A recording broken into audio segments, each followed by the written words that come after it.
Mengapa Kristen 66 kitab, Katolik 75, Ortodok 85. Bapak Ibu Saudara, saya Pendeta Henry Tandianta, Master of Bibliology Studies. Harus ada yang bisa jawab, ya. Mengapa Pak HTD Kristen itu kitabnya 66, terus Katolik kenapa 75, terus Ortodok kenapa 85? Nah ini dia Bapak Ibu Saudara. Ya, harus ada yang bisa jawab ya. Apakah ada yang bisa jawab mengapa Kristen 66 kitab, Katolik 75 kitab, Ortodok 85 kitab? Nggak pernah nyangka Pak, ya itulah. Nanti kalau ini bukan apa-apa ya, tetapi harus ada yang bisa jawab. Karena ini pertanyaan umum di luar sana ya. 1. Kristen itu punya Alkitab, kitab suci, scripture ya. Alkitab, kitab sucinya orang Kristen itu adalah 39 kitab Perjanjian Lama plus 27 kitab Perjanjian Baru. Jumlahnya 66 kitab. Itu Alkitabnya orang Kristen. Alkitab Perjanjian Lama ditulis oleh nabi-nabi lah ya. Penulis-penulis Alkitab Perjanjian Lama kebanyakan nabi.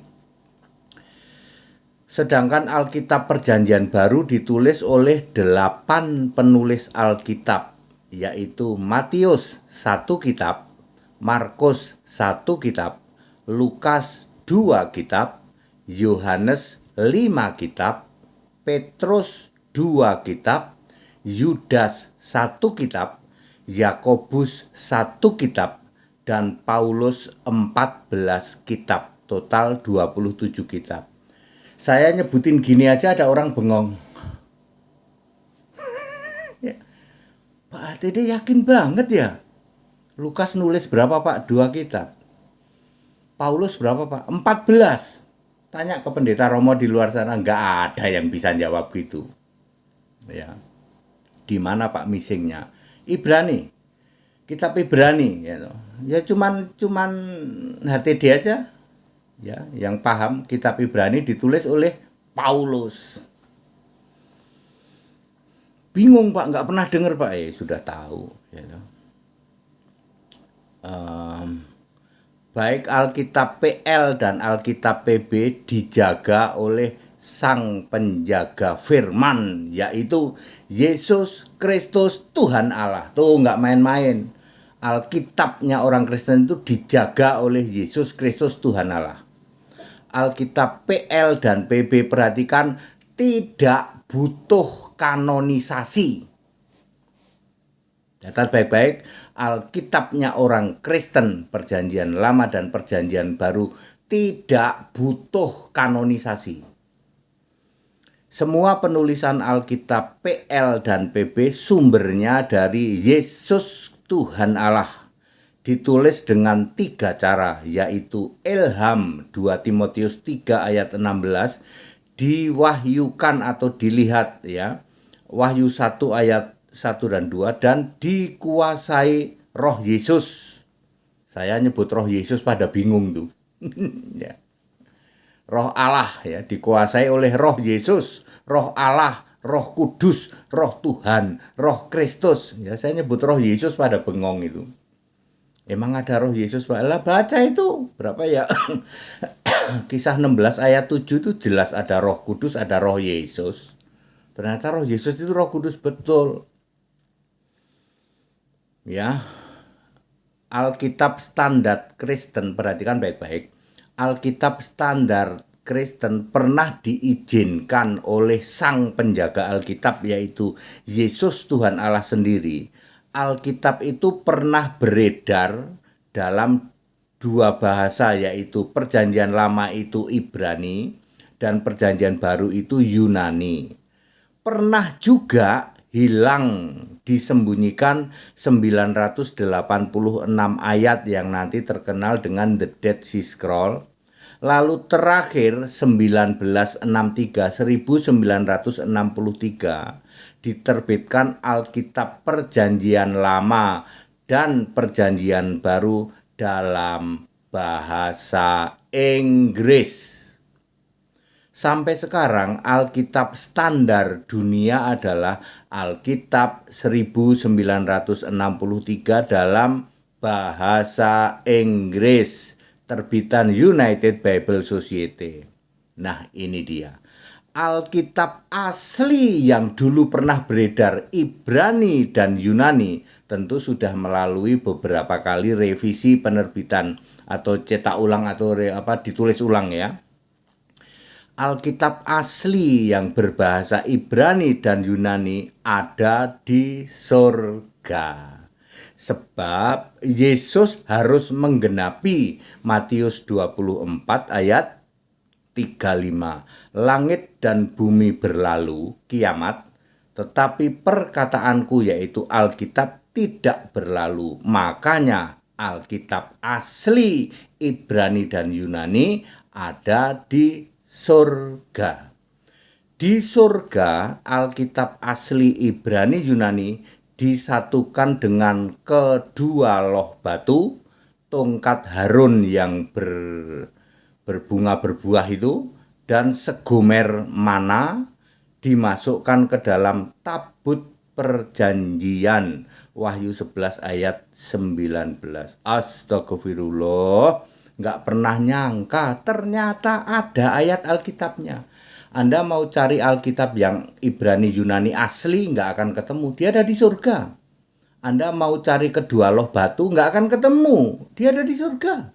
Anda mau cari tongkat Harun yang berbunga nggak akan ketemu, dia ada di surga. Anda mau cari contoh segomer mana nggak akan ketemu, dia ada di surga.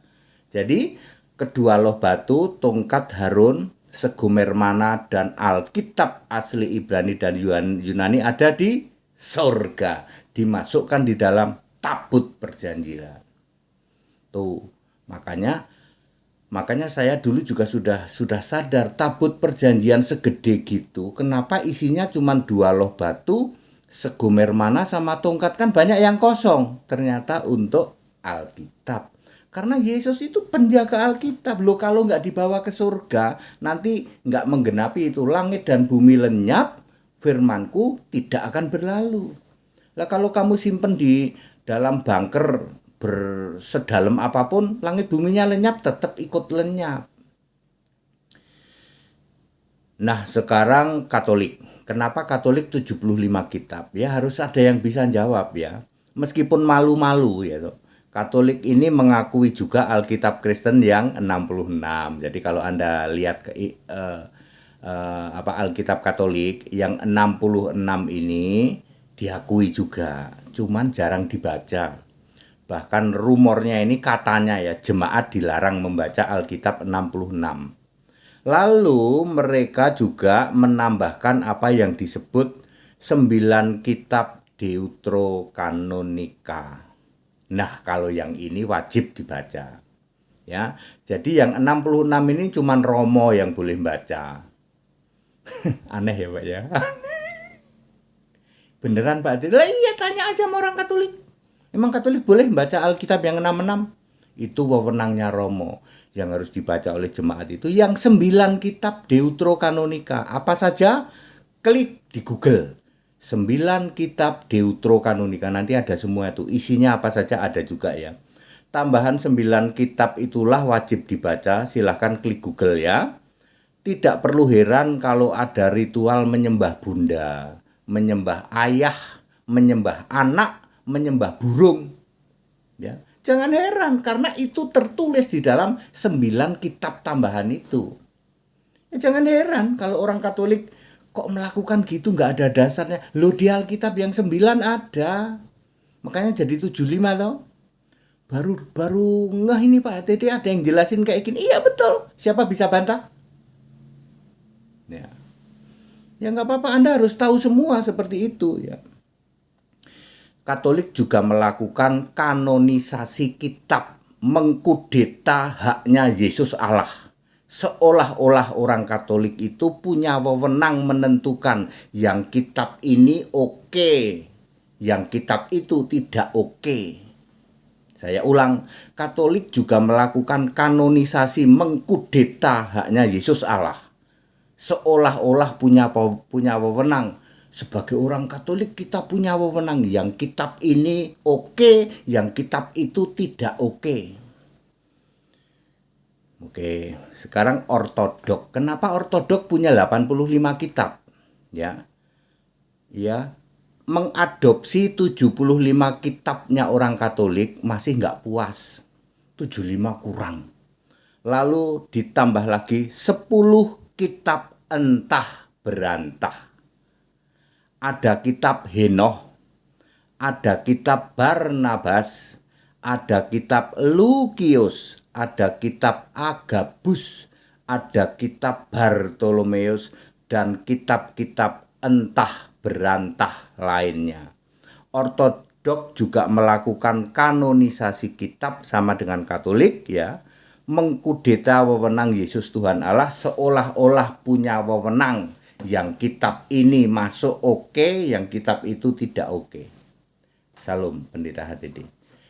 Clear Bapak Ibu Saudara? Jadi harus ada yang bisa jawab. Kenapa Kristen 66, kenapa Katolik 75, kenapa Ortodok 85? Baru denger ini Pak. Sering sih Pak denger isu-isunya, tapi ya baru kali ini penjelasan betul-betul. Nah, lalu yang tindakan yang itu adalah mereka melakukan kanonisasi, ya, mengkudeta haknya Yesus Allah yang menurunkan semua kitab itu. Mereka pikir, ini mereka nih Katolik sama Ortodok berpikir yang nulis Alkitab itu ya penulis itu hasil imajinasi penulis. Tuh, makanya dia bilang yang ini masuk, yang ini enggak. Padahal yang benar adalah segala sumber penulisan Alkitab itu berasal dari Yesus Allah. Ditulis dengan 3 cara, yaitu ilham itu untuk masa lampau, kemudian apa yang dilihat dan diwahyukan itu on the spot, ya, itu present day pada saat itu, kemudian dikuasai roh ini untuk nubuatan-nubuatan yang akan datang. Semua penulis Alkitab begitu, mengalami begitu, ya. Katolik dan Ortodok tidak mengakui itu. Protestan gimana? Protestan mah niru-niru Katolik gitu, ya. Ya, mereka tidak mengakui bahwa Alkitab itu produk Yesus, nggak mengakui itu. Ya itu gimana penulisnya saja katanya. Masih mending sih nggak datang dari langit, nguing nguing nguing nguing, kitab turun dari langit, nguing nguing nguing, gedebuk gubrak. Pak Tede, kalau begitu kitab Henoh siapa yang nulis? Nah, itu orang Itali itu. Loh, bukannya Henoh Pak, Henoh hidup tahun berapa? Henoh itu kan keturunan keberapa Adam, ya hidup sekitar tahun 5500 sebelum Masehi, belum ada sekolah, belum ada baca tulis, tak kasih tahu. Mosok Henoh nulis kitab? Iya Pak ya, nggak pernah kepikir kita Pak. Nah, ya, jadi Henoh siapa? Itu mungkin Henoh Gattuso, itu orang Itali. Yang menulis Bartolomeus siapa? Kitab Bartolomeus itu Bartolomeus Mancini itu. Lah ya, karena yang mempercayai kitab-kitab entah berantah Bartolomeus, Lukius, apa tadi, Henoh, apalagi kitab Yudas Iskariot katanya. Ini kan kitab kita ada Yudas Iskariot. Itu yang mengimani itu ya Katolik sama Ortodok. Karena dia berpikir Alkitab itu ditulis ya bagaimana penulisnya. Dia tidak tahu dan sama sekali tidak meyakini bahwa Alkitab itu sumbernya dari Allah, dari Yesus, ditulis dengan 3 cara tadi, ilham, wahyu, dan dikuasai roh. Ada ayatnya semua. Karena mereka tidak mengimani itu, lalu suka-suka, aku mau kanonisasi, mengkudeta haknya Yesus Allah. Ya. Ini menurut kami kitab ini masuk Pak, masuk Pak Eko gitu. Ya makanya ada, Anda tahu nggak di Deuterokanonika, klik Google ya, nanti di situ ada Tobit, ada Baruch, ada Sirah, ada Daniel tambahan, Salomo tambahan, ada Makabe 1, Makabe 2. Di situ Anda bisa dapetin itu. Kenapa ada penyembahan terhadap bunda, terhadap anak, terhadap ayah, sujud-sujud.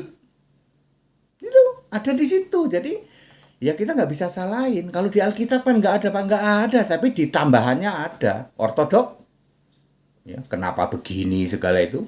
Katolik kenapa begini? Ada di situ ada. Gitu.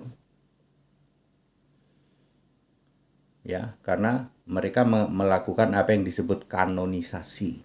Ya, kanonisasi itu ada hubungannya dulu sama Konsili 325 itu biang dari segala penyesatan ya.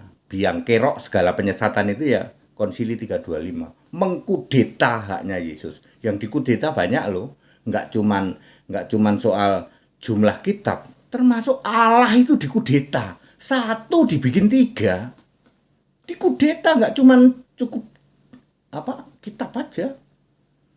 Allah aja dikudeta loh. Allah satu dibikin tiga. Allah yang roh dikudeta jadi pribadi. Ya, ini jawaban Alkitabiah. Kenapa Kristen 66, Katolik 75, dan Ortodok 85. Baru denger ini, Pak. Sering sih, Pak, denger selentingan. Ya. Saya pernah jadi Katolik, Pak. Ya, kalau Ortodok belum tak pikir Ortodok itu sama aja dengan Katolik ya. Saya pernah jadi Protestan, saya pernah jadi Saksi Yehova, saya pernah jadi Mormon, saya pernah jadi Katolik, saya pernah jadi Muslim juga. Sekarang saya jadi Kristen. Ya. Makanya ya sorry ya, saya sudah mengalami itu semua. Dan setiap periode saya mengalami itu, saya selalu di atas rata-rata. Meskipun aku tidak pinter bahasa Ibrani, meskipun aku tidak pinter bahasa Yunani, saya tahu benang merahnya. Makanya cuman HTD yang bisa bongkar toh. Elah jadi Elohim, ayo. Logos, Theos, Ndobos. Kan yang bisa bongkar cuma HTD. Saya juga tidak terlalu pinter bahasa Arab, tapi saya paham benang merahnya. Makanya nggak ada yang berani nanya ke HTD. Ya. Ya seperti itu, bukan apa-apa ya, Tuhan izinkan ya. Sekarang umur saya 60. Perlu dari 16 tahun itu saya tobat ya. Perlu waktu 36 tahunan untuk bisa paham tentang Alkitab yang benar. Maka Bapak Ibu Saudara, ya jangan seperti saya, perlu 36 tahun ngeyeler ngototer tegar tengkuk. Saya 35 tahun ngeyel ngotot. Ya. Ayo back to the scripture, kembali ke Alkitab Bapak Ibu Saudara ya. Ya, jangan mau lagi ditipu, jangan mau lagi kena prank dari pengajaran-pengajaran yang tidak Alkitabiah. Ingat 85% yang ngaku-ngaku Kristen di luar sana binasa. Tidak pernah ada penyembah Bapa masuk surga. Tidak pernah ada penyembah Tritunggal masuk surga. Tidak pernah ada. Ayo sembahlah Yesus Kristus satu-satunya Tuhan Allah. Sekarang era sekarang itu begitu mudah. Ya, pendeta-pendeta Tritunggal gugur semua. Romo-romo Tritunggal gugur, jemaatnya ngabur. Pasti begitu. Tidak bisa lagi jemaat kamu kasih halunisasi Allah berbiji 3, Allah 3 biji, nggak bisa. Ya. Clear Bapak Ibu Saudara ya. Ini penjelasan Alkitabiah.